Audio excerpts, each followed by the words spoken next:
A story of redemption from the disease of alcoholism.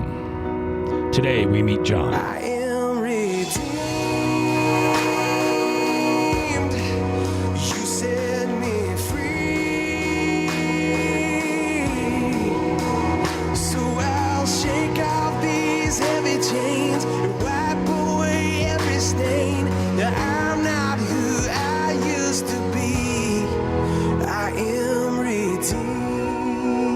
All right, 3 minutes after 3 on this 28th day of April in 2014. I'm J. Michael McCoy in the heart of Des Moines and in the heart of a difficult weather day. Yeah. Hail, thunderstorms, tornado watch, not a tornado warning. That's right, till 7. But 6 people killed in Oklahoma from tornadoes. And we all in Iowa, we all know too well about how that can happen. So prayers going out to those people, especially people who are living in areas that are more susceptible to tornadoes. Although when one of those babies wants to drop, it drops. Lila Stafford is here. This is Recovery Monday. Of course, Bob Montserrat. Now, put a connection together for you. I saw you sitting in church yesterday morning at 11 o'clock. Mm-hmm. The young man that came out and played the little story that came up on the video about his skateboarding and how it was a church that brought him in, and his band Spoken was about to go all over the country and tour, and Michael put hands on him and prayed on him. Were you on time for church? Yes, but no, I wasn't there yesterday morning. I was there on Saturday night. No, I saw you yesterday. No, you didn't. You didn't? I didn't? No. All right. So there wasn't a young man that came out with tattooed all up and down both of his arms? No, Okay. that's why I'm wondering what you're talking about. But All right. I was there Saturday night. Okay, well, anyway, the reason I said that is the guy who sings our theme song, Matt Baird, that was him. Oh, shoot. You weren't there at 11 yesterday. No, and I wish I was. And your twin sister was sitting in your seat. Whoa. I'm serious. I swore I saw you there. All right. I believe you. Matt, you shouldn't swear in church, just saying. I'm swearing here. I wasn't swearing there. Okay. And today we introduce you to John. John, how are you? I'm just peachy. Thank you. Move up a little closer to that microphone. I'm great. Thank you. Thank you. I appreciate you being here. And what did I hear as I strolled in? 21 years sobriety? Yeah, it was November 22nd, 1992. It was a day that lives in infamy. It was a cold evening. I drove up to a treatment center in Minnesota, and that was the beginning of my new salvation. Yeah, absolutely. Well, we're going to hear about that story as we go along today. Today we're going to have John and Lila until about 3:45, and then I've got a special guest coming on the phone who's coming into Des Moines this week to talk about how to deal with someone in your family or yourself who's gotten the bad news. You've got the big C, cancer. And this is a young lady who knows not only the faith-based spiritual program about cancer, but also the medical side. And we're going to talk to her for just a few minutes at the end of the hour today. So I look forward to hearing what she has to say. So, John, where's home? Born and raised in Des Moines. Okay. What high school? Went to Dowling High School. Are you Catholic? I am. You are? Still Catholic? Yeah. Recovering Kind Catholic. of a buffet line Catholic. Buffet line. Are you a woomer and toomer? You go at Christmas and Easter? Try to. There you go. Okay. And so when did you first taste alcohol? I'm going to guess I was about 9 years old at my grandmother's apartment. And, since that time, I knew that this is something I had to have. I mean, I wasn't a daily drinker or anything after that, but I said, this is what these adults are talking about. This is that release and that greatness. It didn't offend me whatsoever. I mean, I knew right then that this was something that I wanted to, do in the future. And that was about, I'm going to guess, about 65? You were born in the mid-50s? I was born in 56. Okay. Yeah. And so you said you went to your grandma's apartment, so was alcohol regularly a part of your grandma's life? Yes, she was a daily drinker. She'd probably have 2 or 3 drinks a day, and it was Was just, that like at 5 o'clock? They'd bring at out, 5 o'clock, and that Same was with my grandma. more so. And my mother also did at 5 o'clock, and they have just 2 drinks and maybe a cigarette, and that was it for the day. 1 cigarette a day? Yeah, 1 cigarette a day and 2 drinks. Wow. It's hard to believe, isn't it? Yeah. Now, So, Lila, that wouldn't be called an alcoholic, would it?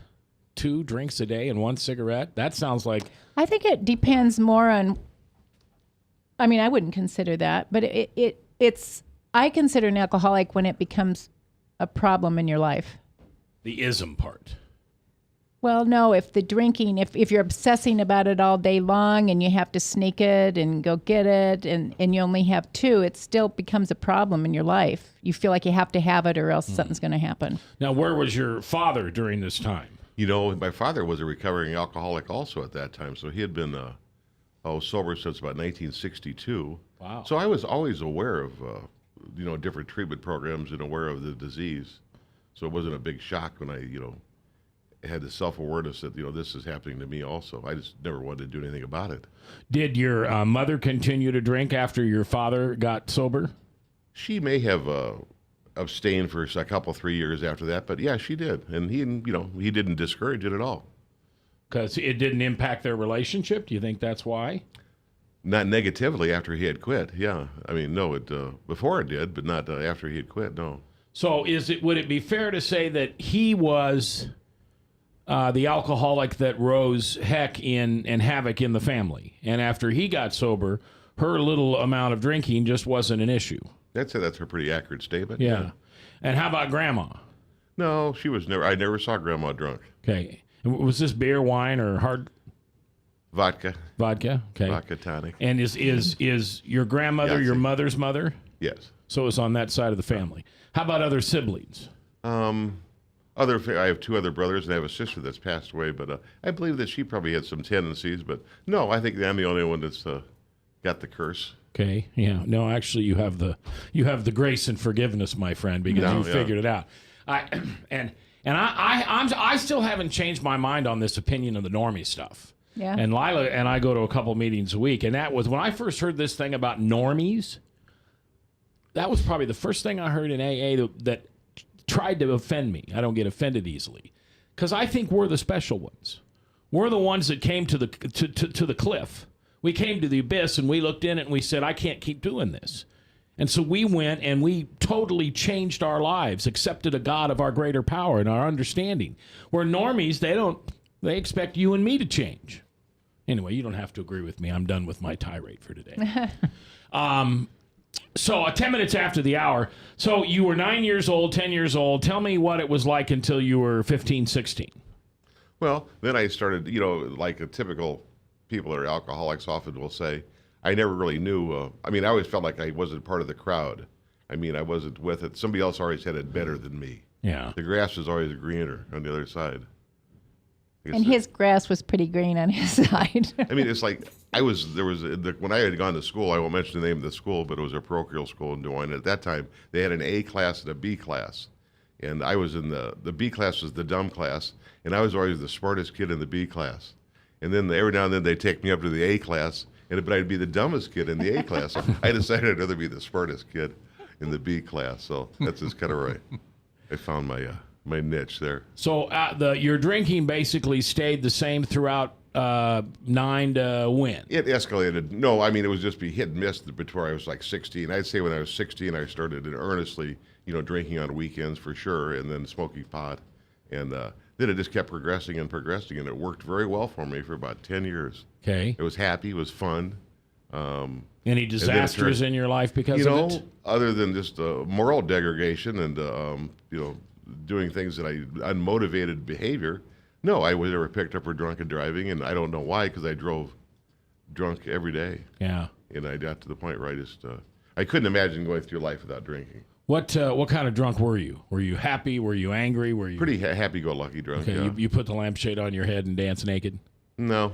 Oh. No. However, tried to I keep do it have together. pictures. We can't remember who the picture was. If it was me or it was him with bunny ears. Bunny ears and a... It was you. Yeah. I was going to vote her too. So, and how long have you been sober? 21 years. And you're 27, right? I think 28. 28. Mm-hmm. So were you there when John wanted to get sober, and did you help him? We had moved back to Des Moines, and I didn't. He was a really good friend. He owned the apartments where I lived, and we drank and partied and stuff together. But after I got married, we moved out of Des Moines and moved back, and I purposely didn't call any of my old friends because I knew that they were partying people, and I just couldn't. I was already sober, And then my husband and I were at a meeting one day, and he walked in, and I remember crying. It was like we were just praying for him to come. And so, no, we didn't have anything to do with him getting sober or anything, but then my husband here, good friends, and it was great after that. So when you first saw her and Jim, when you came back, you had been sober for a while. Just got out of a treatment center. Okay. Literally had just got Yeah. with just the days. Yeah. And so I was very earnest, and I was willing at that time to do whatever they told me to do. And the first thing they told me to do is get some type of a sponsorship. And he looked like a real good one, her husband, who I Yeah. knew from a long time ago. So Yeah. that was it. I was just, if you'd have told me They to always- swing a dead cat over my head naked in the middle of Locust, I would have done it. Okay, but we joke around. I was thinking about this today because he would go to any length to stay sober, and he does not like driving in bad weather. And we had a party one night, and my husband asked him to go pick somebody up downtown. It was total ice, horrible night to be out, and he, as much as he hates driving on ice, went and did that. And then the guy wasn't there or something, and you came clear back to Clive and then had to go back down and get him. Anyway, I was thinking about that today because it's so nasty out, and he drove all the way from Adale here, and I thought, oh boy, here we are asking him to do this again. But I appreciate it. On today, you mean? Today, yeah. Why is it, and I'm just curious, why is it that people remember their sobriety date? Is that something you're told to do, or is it something that comes natural? No, I don't think it comes natural. Well, for some people it does, but I really didn't know. The only reason I knew was because it was New Year's Eve, but I didn't start counting it till about four years. But they kind of measure that. I guess, Yeah. do you consider it like your birthday? Yeah, It's- some people it's better. It's New birth? What we call it is belly button birthday is the day you were born, and then the day you got sober is, you know, sobriety birthday. I'm a day counter. I'm at 1,452 days. And I do have an app for that, but I tell you what, I don't need that app very often. I'm no more off.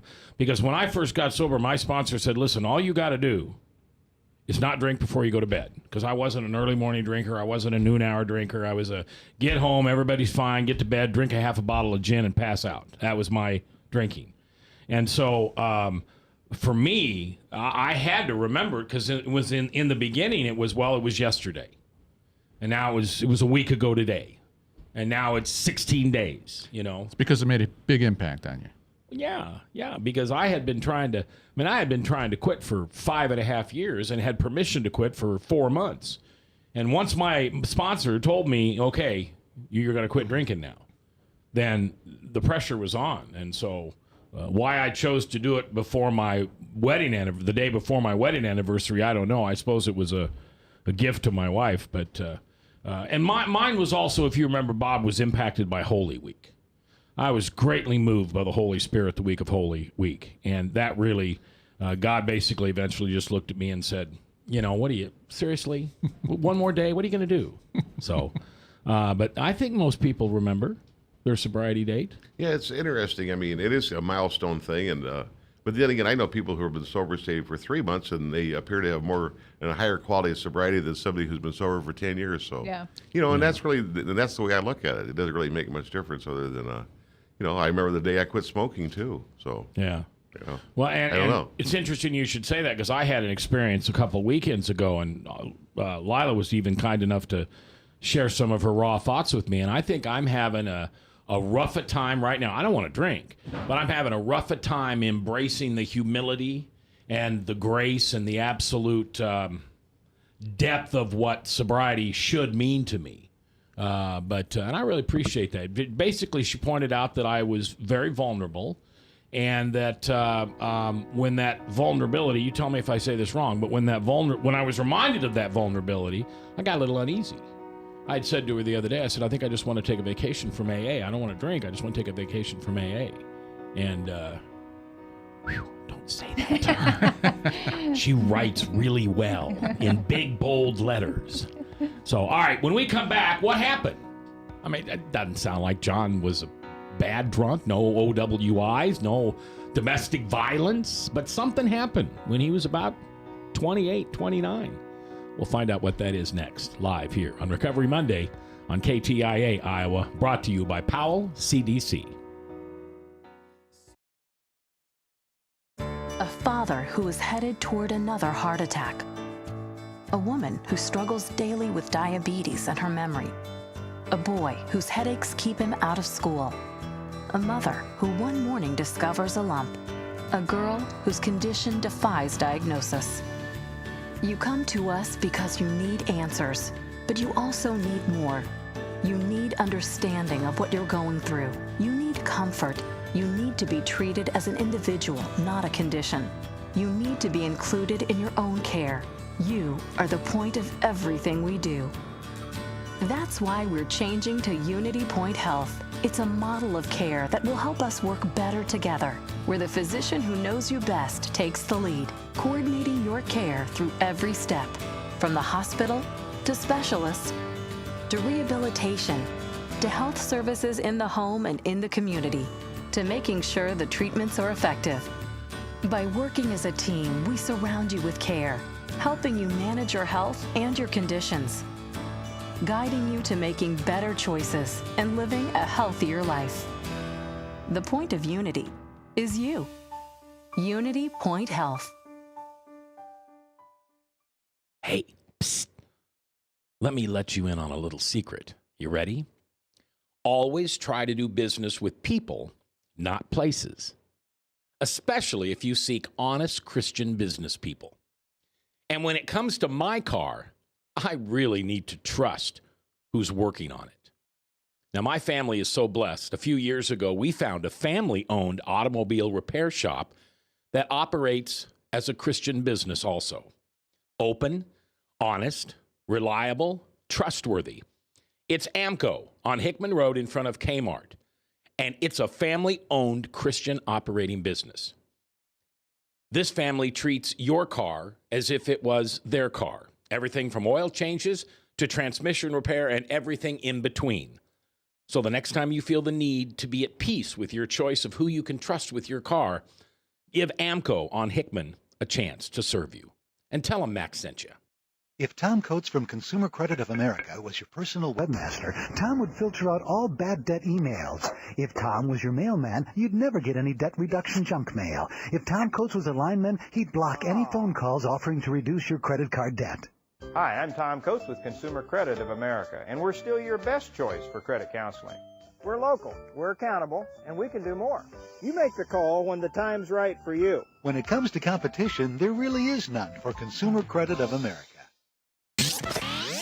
From the RE/MAX Real Estate Concept Studios, this is Webcast One Live.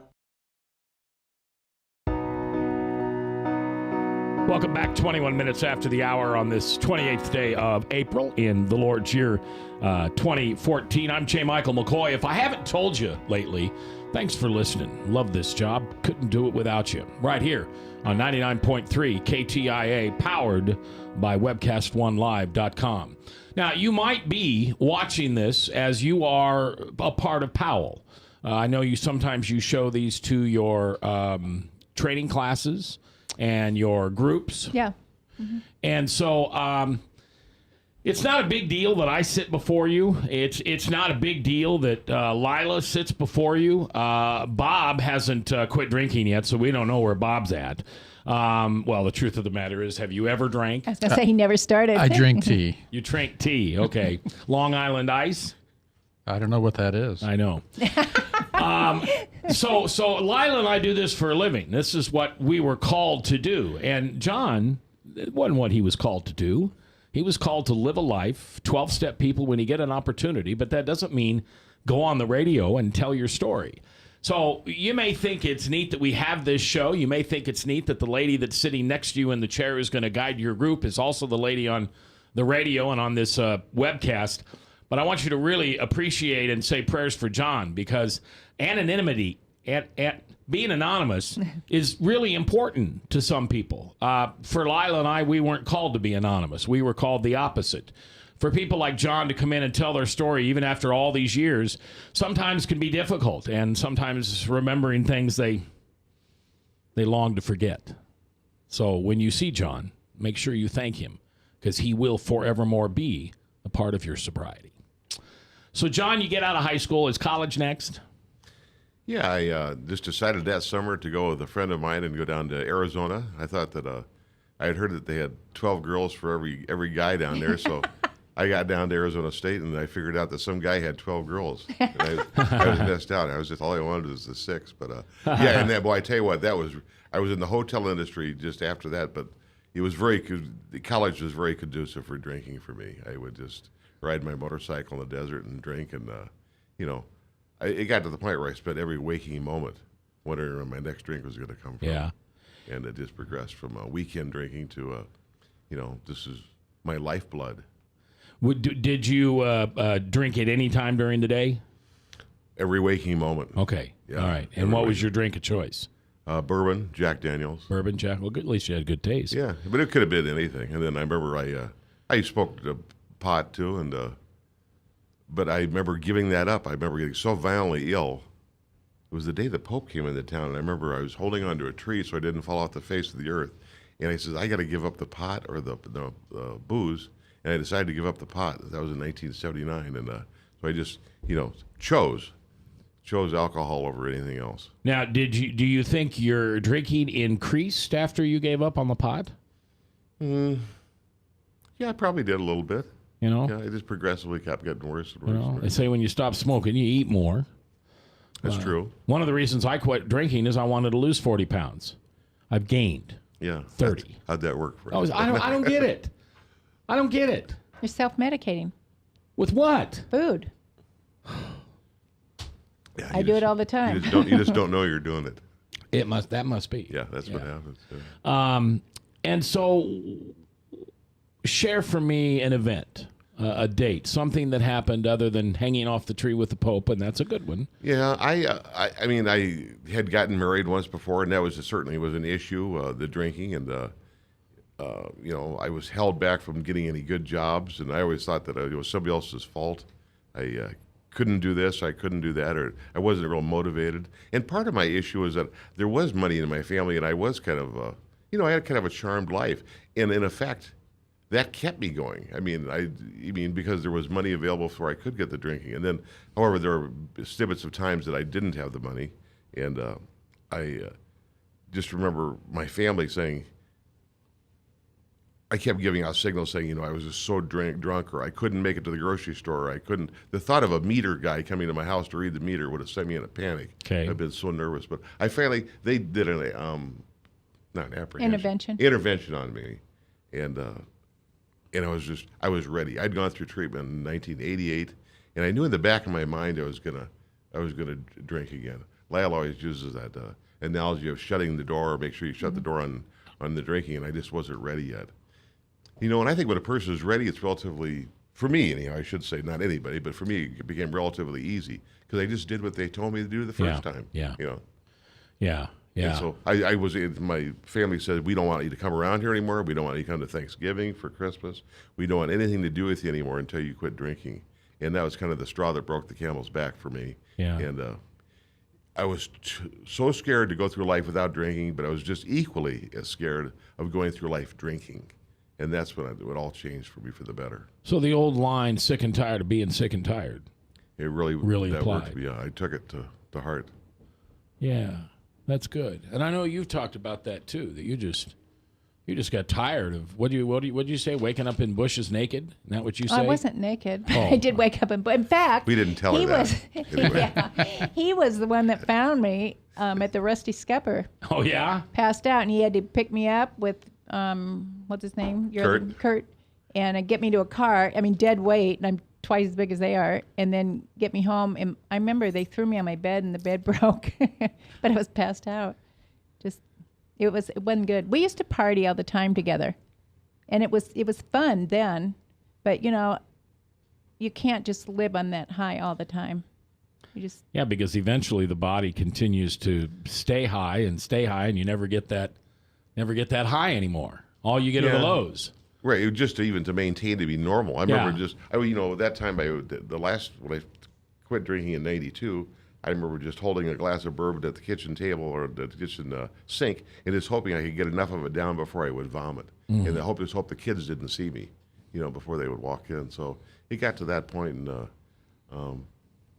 And physically, I was dying also. You know, my liver was expanded. My liver enzymes were way high. But, you know, that wasn't really enough to make me quit. Right. So, as it's often said in the program, it was an intervention from, you know, I feel God. And when I gave up, just gave up, and I said, whatever you guys tell me to do, I'll do, that's when it got easier. And I got better. Yeah. But, yeah. So did you, so was this the second treatment then that you went through? Yes.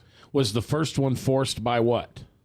You know, at that time I was getting divorced, but so I don't know if I was just trying to hold it together and just make things look better. Okay. I suppose for the family and for everybody else involved. And but I knew in my heart that I wasn't going to really quit. Did you said you knew in your heart? Did you know even at a higher level of consciousness that you weren't going to quit? You know, you could say that to yourself. Well, I'll say whatever they want in the meetings, but I know I'm not going to quit. I mean, I'm going to back off for a while, but. No, I think I was earnest, or I don't know if I just by happenstance just didn't want to, but you know, that's a good question. I really don't know if I can answer that honestly. Yeah. I don't really remember, to tell you the truth. How long from when you quit the first time until you drank again? 6 months. 6 months. And what do they that you know you're going to drink long before the moment you pick up the drink? Isn't that what we talk about in 12-step? Yeah, when you relapse, you mean? Yeah. Yeah. You The don't- relapse Yeah. takes place before you actually do it. Yeah.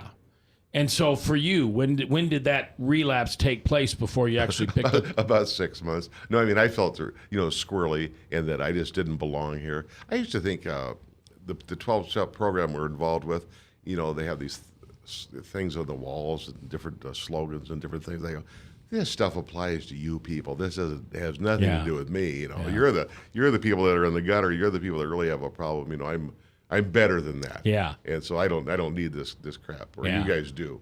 I remember hearing the first, I don't know what it was. It was about my 1 year. Everything prior to that, I'd hear about these people talk about relapses. And I would always say so arrogantly, well, I haven't relapsed. And then I realized I had 2 OWIs in which a judge had ordered me to outpatient treatment both times, which I went through, and I attended 12-step meetings.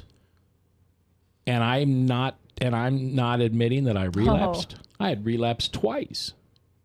Right? Mm-hmm. So that was really, and you know what really got me? And I could point him out to you at our Saturday morning meeting, but there was a gentleman who kept calling me. How you doing? I'm good. What do you want? I'm just calling to see how you're doing. Haven't seen you at any meetings. Excuse. And then after a while, I wouldn't pick up the phone. Well, about a year into sobriety, he introduced himself to me. And I was so thankful for him because that was one of my only memories, that and that stinky room over there on Drake in the basement. Oh, yeah. Those were my only, because I didn't have any bad memories of 12-step program. Yeah. Just this one guy that continued to call me and the smell of those rooms. Yeah. And, of course, now it doesn't smell like that because we don't smoke anymore. No, but the room does smell bad. Does it still? That furniture in there is just nasty. I'm always afraid to sit A little down musty on down there. So you go through treatment first time, wait 6 months. Do you remember the day you drank again? You remember the moment? Do you remember the drink? Do you remember the occasion? Yes, I do.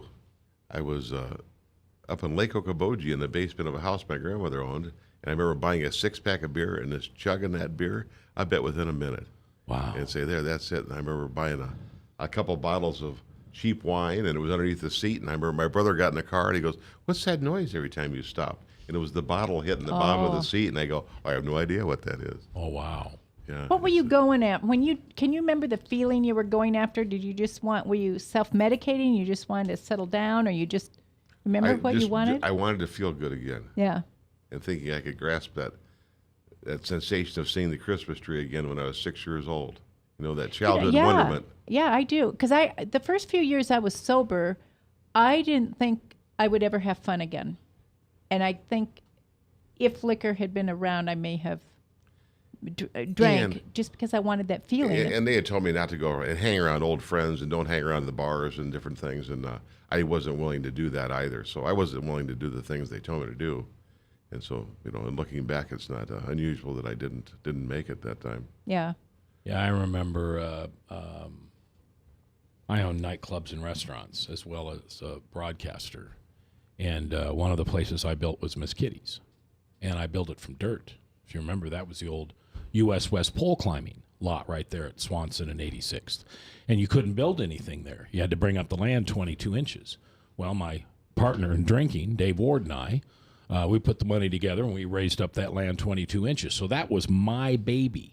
And you probably remember me better than I remember me back then. I got to sell it. I got to get rid of this. I got to get rid of it because I could never go back there again.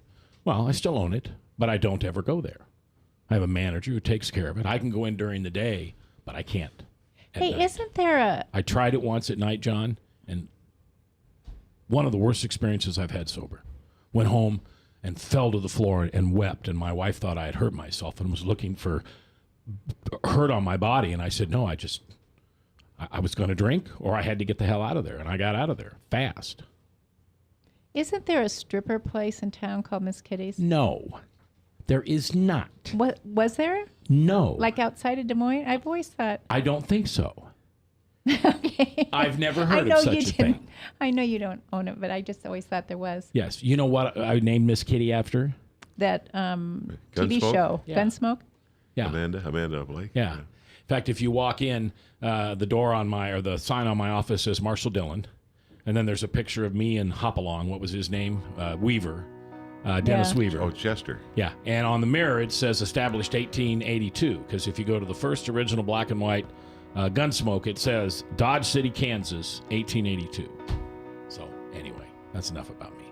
When we come back, what John's life is like now. 21 years of sobriety.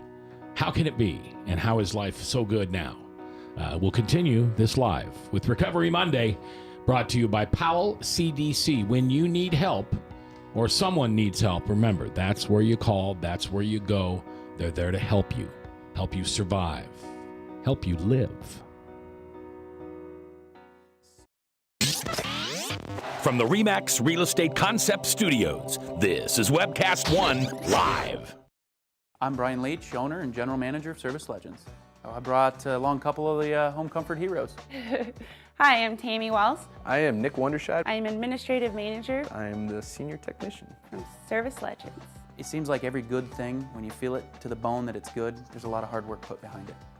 I don't think that you can fake it and have it turn out good. You know, if we seem like, okay, that's just weird, it's just a furnace, why would you believe so deeply in a furnace? It's not just that, you know, we want to show the world that you can have good service. Yeah, I mean, it's your home. You know, it's built into our daily trainings, it's built into our culture, that we're gonna do whatever it takes to have each client say they love us, period. That's why we spend all the hours in the training that we do. And if we guarantee it's gonna be a good experience for you, or else it's free, what type of work do you think we're gonna do? There is a guarantee. Temperature selection guarantee, fixed rider it's free guarantee, comfort guarantee, best value guarantee. All of these guarantees hold us accountable to ensuring that we exceed your expectations. And if for whatever reason we'd fail and we can't make it right, we guarantee all of those guarantees with a 100% money back guarantee. I mean, if you don't think that your technician can fix it right, are you gonna say that to a client? No. You don't have to worry about having a technician come to your house. We drug test, background check all of our team members. We put safe people in your home. Each and every one of our service techs, 400 hours a year in training. You tell it the minute they walk in the door. They know what they're doing, they've done their homework, and they actually truly care about what you want. Because at the end of the day, you're the person that makes sure I have a job.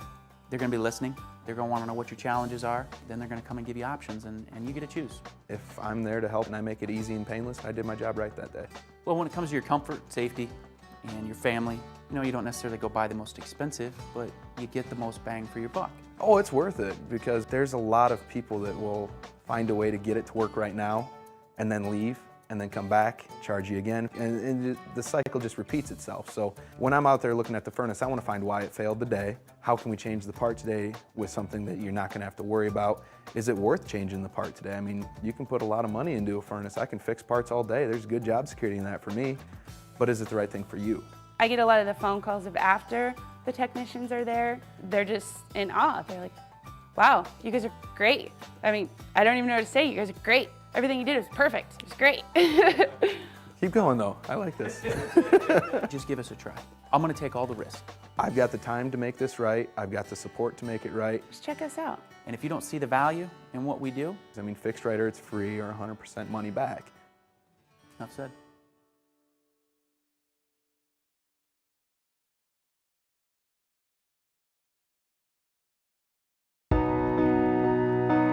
Before the top, Salem Radio Network News, and then Michael Mudloff from Westkirk Presbyterian Church and True Blue. It's Powell CDC's Recovery Monday. Lila Stafford in the house, along with Bob Montserrat, the cat in the hat, watching the chat.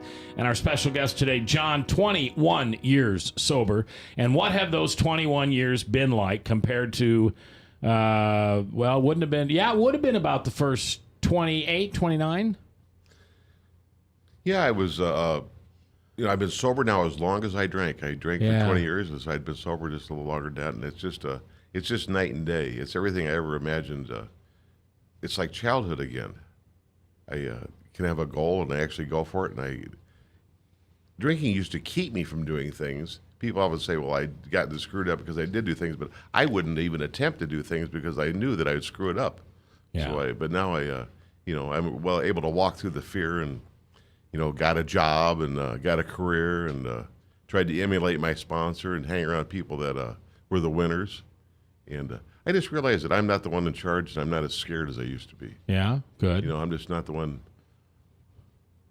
I don't have to be in charge. I don't have to steer the ship anymore. Every now and then I try to take that back, but I just...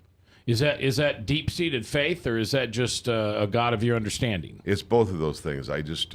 when somebody cuts me off in traffic, I just say, on my deathbed, is that really going to make any difference? Yeah. And it certainly heck it isn't going to make any difference. So I try to, I have a wife who actually, she gets mad because I don't get mad. Mm-hmm. And so she'll grab and honk the horn for me. So that's kind of special. Yeah. But, yeah. And actually, that is special. Yeah. Now, what's your maintenance program like? I mean, how often do you go to meetings? How your sponsors? Well, when I first, I think this is kind of important. When I first did get sober back in '92, I went to the treatment center, Powell, and I just hung out there. I just hung out in the hallway, and they finally said, "Well, why don't you work in the bookstore as a volunteer?" And I did that, and then I was involved with an aftercare group, and I did that. Then I became a facilitator, and so I was really willing to. I jumped into the deep end of this recovery deal, and I go to 3 meetings a week, and I sponsor 5 or 6 people, and it's just a blessing. And I'm a pretty easygoing guy. As far as sponsorship, there's some out there they're kind of ninjas, but I just the people that might be attracted to me would be people that maybe have already had some length of sobriety, or most times I had people that asked me to be their sponsor. Anytime I asked them to do something, I never see him again, which is kind of typical, really. Yeah, unfortunately it is. But the biggest thing about the program is that that we're involved with is that now I realize that I don't have to, to be in charge with everybody now. I just do the best I can, and I'm not necessarily there to help them, but to help me. Did that come about in year 1, 2, 3, or 11, 12, 13? More has always been revealed to me. I would have to say probably year 14 or 15. Wow. Yeah, a long time afterwards. Wow. And that during the process, we're supposed to, kind of wipe the slate clean on the things that happened in our past and forgive ourselves and forgive others. And that's very cleansing, too. Now, I don't want to know a name, but tell me about the most difficult amend you've made. Oh, I would say it would probably be 2 ex-girlfriends, not just one thing, but to say, I'm involved in this deal now. And the most difficult thing wasn't for me making the amend. Lots of times it'd be in a writing situation. I'd write a letter, but I want to know if they ever received it because they never responded to me, know. But in a way, that's the part of the deal, too. You can't do that either. Yeah. Yeah. But, did you have people that wouldn't accept and hear your amend? Never. Really? Never. And I had a lot. Yeah. I was just really willing to do it, and I was willing to just to clean my side of the street, and whatever happened. But no, I mean, I never stole from anybody, or I never had a lot of like civil things against me. So that's I was kind of lucky in that regard. Do you remember an amend that you were going to make that your sponsor said, no, you're not. We're not touching that one because that might hurt that person. I do, and I better not say anything about that. No, I don't want you to. But what advice would you give to a new sponsoree on a lot of times it's from a relationship. You know what? I throw it back at him. I go, what do you think if that was you in that situation? What would you do? You know, what do you think your feelings would be if that person was doing this to you? And so I throw it right back and say, what are you trying to get out of this? What is the benefit you're getting? What's the kickback? That's Is the this most your- important question. What are you trying to selfish? get out of this? Because often, I remember when I was going to say amends to some old boyfriends, it had nothing to do with for the right reasons. It was just to see if they still like me. Yeah. Are you trying to soothe your soul or soothe their soul? You know, hopefully if it helps both people, that's great. But you've just, covered your side of the street. That's all that really matters. If they don't like it, that's tough. There's nothing you can do about it. Yeah. Yeah. Easier said than done. Yeah. But and the sensation that you've done everything you possibly can, and that if somebody doesn't like you, thinking that it doesn't affect you, that if somebody doesn't like you, then it doesn't affect your ego. But, that's very difficult. We can say that it doesn't affect our ego, but it really does. Yeah, like Carl always says. He said we have the self-confidence of Manhattan and we have the ego of Manhattan, the size of Manhattan, but the self-confidence the size of a pea. So I try not to take myself too seriously anymore. I'm just not that important. Yeah. Where before, and a lot of that's the product of getting older too, I think. I don't need as much stuff to keep me happy. Yeah, I many times, that's funny you should think that, because I many times think, what if God had not called me to do this program? What if he had not called me to do the national show on recovery? There's only like 3 national shows out there on recovery, and ours is the most listened to. I wonder how my sobriety would be different, because I think I would be much, much quieter. I'm not saying I'd be anonymous, but I'd be much, much quieter. And just kind of, there'd be that circle of friends that would know that's where I was, but it wouldn't impact my life the way it does today. Does that make sense? Mm-hmm. And I think that's kind of what you kind of said to me in... Yeah. Yeah. Yeah, it's interesting. As I get ready to turn 4 years, I said this before. Never mind, I'm repeating myself. I'm just a little uneasy, Just a little... I don't know. How would you explain Well, it? the 4th year is the most difficult. Is it really? I always say, if you had 20 years, I'd say the 21st year is Yeah. the most difficult. I hate that when people say I that, because know. then you expect it to I be know. that way. It's like, oh, really, John? Tell me how. Yeah. It's any next year is the most just difficult. trying to add a little Well, here's the deal. loyalty to it. Everyone feels a little uncomfortable here and there, and everyone's challenged here and there. It can be at the 1st year, it can be at the 5th year, it can be at the 20th year. It just depends on how you're living your life. You can't think about it. You just got to wake up in the morning and just keep going. You just got to. It doesn't have to be that big of a deal. Just do the next right thing. Yeah, I know. Just keep doing what you're told to do. Well, I think one of the things that freaked me out is the Saturday of Easter weekend, and I won't go through the whole story, but God brought in front of somebody that I should have done an amend to, and I did it. And it went extremely well. In fact, it went so well I kind of got bubbly over it. And then the next day, a pastor from my church calls me and asks me to come along a young man who's got a drinking problem. And so the level of those two, it's like, oh my heavens. I mean, over here, because I know how that guy felt when I made that amend to him. It made a difference to him. And I haven't told you, I got an incredible email from him, what it meant. And it was faith-filled. It was faith-filled. But to have one of my pastors call me up on Easter Sunday and say, hey, there's a kid that really needs some help. Can you meet with him tonight? And that was the first time that had happened to me. I had 2 sponsorees prior, but they were just people that, who wants to sponsor, and I raised my hand and they come up to me. But so I think that by the time we got to last Monday, I was just a little, I don't know. Now, see, that would fill me up. I mean, they've called me before, and it makes me feel good. Yeah, It's but like, it just pushed me away just a little bit. Just, I don't know. Anyway, not about me. Well, you mean because you felt responsible for the kid? Maybe so. Maybe I had, this guy was going to depend on me to get sober. His girlfriend was thinking about canceling their wedding. She didn't cancel, but she postponed. And now he's just, and I'm blessed, but he's just grabbed a hold of my arm with every step. Okay, but that's where you need to be reminded it's not about you. Yeah. You're just a guide. You're just a mentor. Yeah. But you don't take responsibility for his sobriety, nor if he goes off track. Just so it helps you. You're not. John, thanks for being here. I think it helped me more than it helped anybody. But I appreciate you being here. Respect you. Thanks for having me. Yeah, and Lila, thanks for being here. I'll see you next Yep. Monday. And Robert, the Oliver Wendell Douglas of America. Nice new tractor. If you haven't seen Bob on his new tractor, check him out on Facebook. In a minute, a young lady who's coming to our community this week to talk about cancer and how to survive it. That's next, live here on KTIA. A father who is headed toward another heart attack. A woman who struggles daily with diabetes and her memory. A boy whose headaches keep him out of school. A mother who one morning discovers a lump. A girl whose condition defies diagnosis. You come to us because you need answers, but you also need more. You need understanding of what you're going through. You need comfort. You need to be treated as an individual, not a condition. You need to be included in your own care. You are the point of everything we do.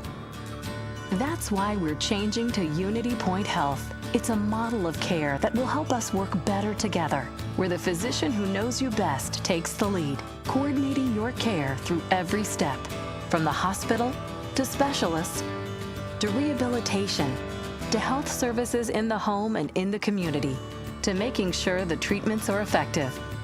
By working as a team, we surround you with care, helping you manage your health and your conditions, guiding you to making better choices and living a healthier life. The point of Unity is you. Unity Point Health. If you choose to obey the power of sin, it leads to death. If you choose to obey obedience, it leads to righteousness. Forgiveness is just the beginning of life in Christ. God wants us to live for Him now. And because of Jesus Christ, the gospel was preached, and you and I are blessed today because of Abraham. Did you know that? We're blessed. Experience Truth, 99.3 FM. From the RE/MAX Real Estate Concept Studios, this is Webcast One Live. All right, 10 minutes before the top of the hour, and we appreciate you spending the time with us today. There's going to be an event going on. It's free of charge. The Cancer Society John Stoddard Mercy Center, along with Beyond Cancer and St. Luke's Order of Healing Prayers, is all having an event at Lutheran Church of Hope this weekend. Lynn Eib, E-I-B is her guest, is the special speaker, L-Y-N-N-E-I-B. If you're like me, you'll Google her and find out what her story is. She's coming in on Saturday, and she's going to be at Hope. The doors open at 8:30. The presentation is 9. Ryan, will you come get this, please? The presentation is 9 to 12:30, and it's no cost to attend. Just get her on the air, please.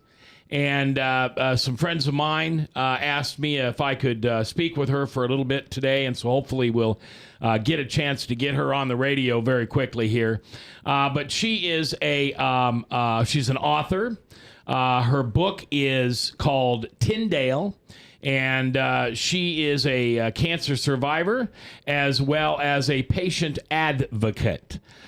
She is looking forward to being here in Des Moines. If you've had cancer, or, of course, if you know someone who is struggling with that horrible infliction, disease, then for heaven's sakes, you should go. There's no cost to it whatsoever. It is absolutely free of charge. As I said, the doors open at 8:30. The event is from 9 to 12:30. And her speech or program is entitled When God and Cancer Meet. Now, Bob, you're a cancer survivor. That's correct. Tell me a little bit about that. Well, it was 2001. I remember talking earlier about remembering dates. It was the end of March 2001, and then I had a pimple on my knee and bugging me. I went to the dermatologist because I'd had it for a while, and then he cut it off. About a week later, they called me and they said, "Oh, by the way, you need to come back. You've got melanoma." And so, what did that? How did you feel when that happened? Well, didn't even know what that was, but it sounded pretty bad to me. Yeah.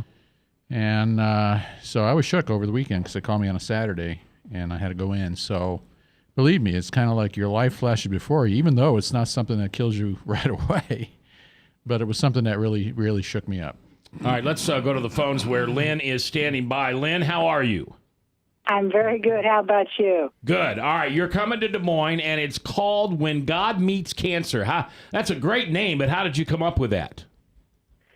Well, I think I originally probably started thinking about it when I watched how God met me when I was diagnosed with cancer back in 1990 when I was only 36 years old. And that in the last nearly 20 years, as I've been working in an oncology office, I've been watching how God has met the people in their time of need in their cancer journey. So that was just kind of the way I wanted to describe what happens, I believe, for people when they walk this difficult journey.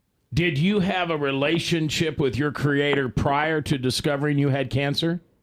Oh, absolutely. Absolutely. And in some ways that made it a little bit harder because I thought the God that I knew and loved and served didn't keep something really bad from happening to me. And I knew he had the power to do that, but he allowed it to come into my life. And I had to come to terms with that and see what that meant for me. What do you say to men and women who have that same experience? You know, I don't just praise a religious God from a prayer book.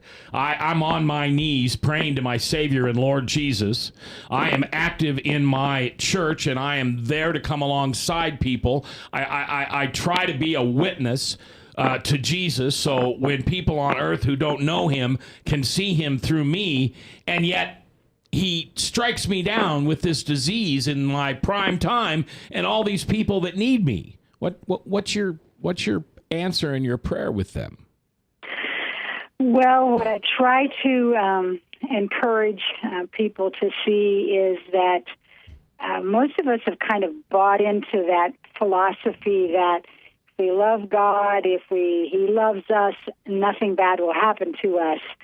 And that's really not what the Bible teaches us. I was just reading today in Jesus' words in John, and he says, you know, in the world you're going to have sorrow and tribulation. He said, but be of good cheer, I've overcome the world.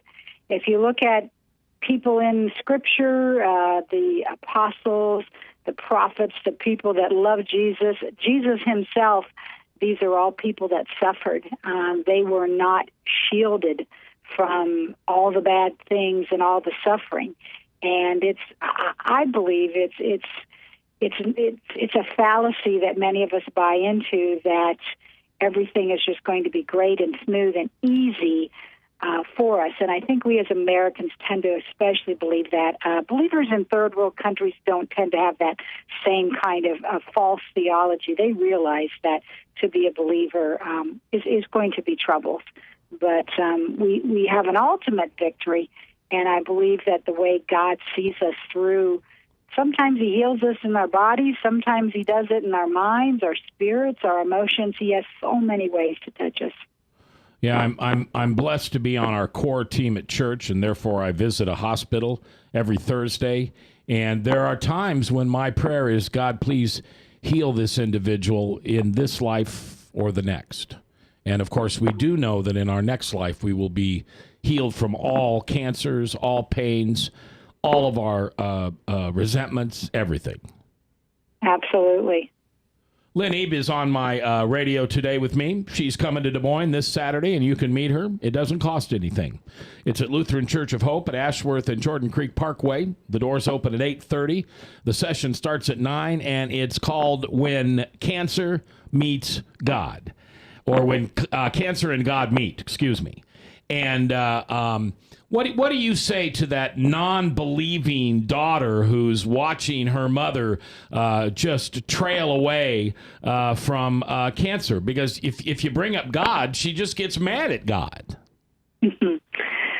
Well, I think obviously it's important to make sure that you're not trying to answer questions for people that they're not asking. So I pray that people will ask questions, and I pray that they will want to know, where is God in our suffering? And I think that there's a message of hope no matter what, and hopefully we can share that. Yeah, because Jesus certainly suffered in his life. Absolutely. You know, he didn't exactly die a king's death. That's for sure. Yeah, he was raised 3 days later and changed the whole world. Lynn, I'm looking forward to meeting you. I'm going to try to get over there during that time. I have some other things happening, but they are inside church, so I may just slip in and say hi if I get a chance. But otherwise, I know you'll be there with Janet and her husband. And thank you for coming to Des Moines, and thank you for praising Jesus in your incredible presentation of When Cancer and God Meet. Thank you very much. Wonderful. I look forward to bringing more hope to Hope Church. Thank you. There you go. All right, it's this Saturday. Doors open at 8:30, and it starts at 9 o'clock. It's When Cancer and God Meet, and it's at Lutheran Church of Hope right there on the main floor. All right, I'm J. Michael McCoy. See you tomorrow, and until then, do just one thing for me, would you? Just one. Just pray.